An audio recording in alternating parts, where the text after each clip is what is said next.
అతిపెద్ద nude boat ప్రయాణానికి సిద్ధమైంది. 2026 వాలంటైన్ వీక్లో ఇది సముద్రంలో తిరగనుంది. మొత్తం 11 రోజుల ట్రిప్కు గాను 43 లక్షలు చెల్లించాల్సి ఉంటుంది.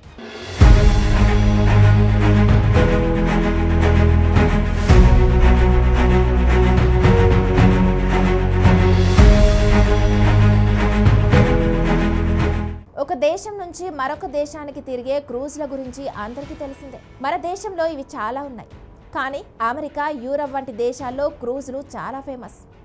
వీటిల్లో తిరగడానికి చాలా మంది ఆసక్తి చూపిస్తారు. అలాగే విదేశాల్లో న్యూడిటీ కూడా చాలా కామన్. అక్కడ ఎవరు బట్టలకు ఇంపార్టెన్స్ ఇవ్వరు. బట్టలను బట్టి రేపులు జరగడాలు, అమ్మాయిలను అదో రకంగా చూడడాలు ఉంటారు. వ్యక్తిగత స్వేచ్ఛకు చాలా విలువనిస్తారు. యూరప్, అమెరికాలో న్యూడ్ బీచ్లు కూడా ఉన్నాయి. అంటే అక్కడకు ఒంటి మీద ఏ బట్ట లేకుండా వెళ్ళొచ్చు. అలానే ఎంతసేపు అయినా అక్కడ ఉండొచ్చు. ఇప్పుడు అదే కాన్సెప్ట్తో వస్తుంది న్యూడ్ క్రూజ్.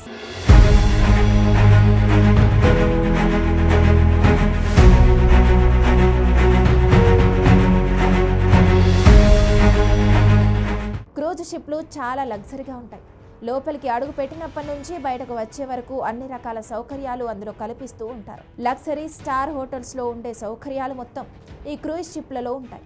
వీటి టికెట్ ఖరీదు కొంచెం కాస్ట్లీగానే ఉంటుంది, కానీ ఈ ప్రయాణం ఒక అద్భుతం అని చెప్తుంటారు. సముద్రం మీదనే కొన్ని రోజులు గడపడం మరపురాని అనుభూతి అని చెప్తుంటారు.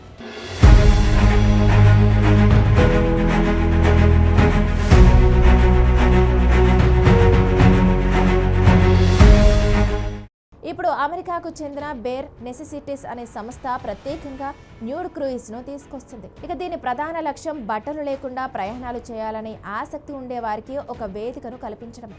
ఇది పూర్తిగా వ్యక్తిగత సౌకర్యం, స్వేచ్ఛ, నమ్మకానికి సంబంధించినదని నిర్వాహకులు చెప్తున్నారు. దీనిలో ఎటువంటి లైంగిక కార్యకలాపాలకు తావులేదు. గౌరవం, బాడీ పాజిటివిటీ, సామాజిక ఐక్యతకు ప్రాధాన్యత ఇస్తారని స్పష్టం చేస్తున్నారు. ఈ న్యూడ్ క్రూజ్ షిప్లో చాలా రకాల థీమ్ నైట్స్, వర్క్ షాపులు, పార్టీలను ఏర్పాటు చేయనున్నారు. ఇందులో ఒకేసారి 2300 మంది ప్రయాణించవచ్చు. నార్వేజియన్ పెర్ల్ అనే షిప్ దీనికి వేదిక అవుతుంది.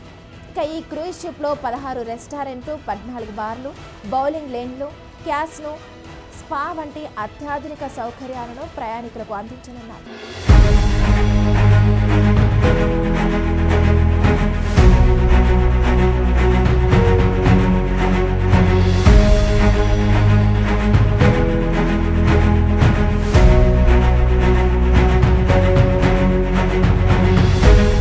అందుకే న్యూడ్ క్రూజ్ షిప్లో కొన్ని కఠినమైన నిర్ణయాలను కూడా అమలు చేస్తున్నారు.